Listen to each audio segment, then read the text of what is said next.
GDP and economic well-being. Real GDP per capita is the main indicator of the average person's standard of living.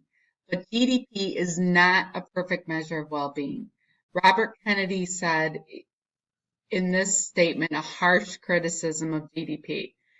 And you can read this quote from Senator Robert Kennedy right here.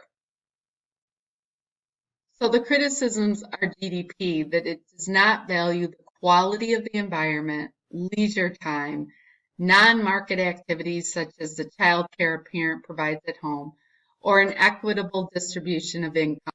So why do we care about GDP? Having a large GDP enables a country to afford better schools, a cleaner environment, healthcare, etc. There are many indicators of the quality of life that are very positively correlated with GDP. For example, if you look at these different countries in life expectancy, you can see the relationship between real GDP per person and life expectancy.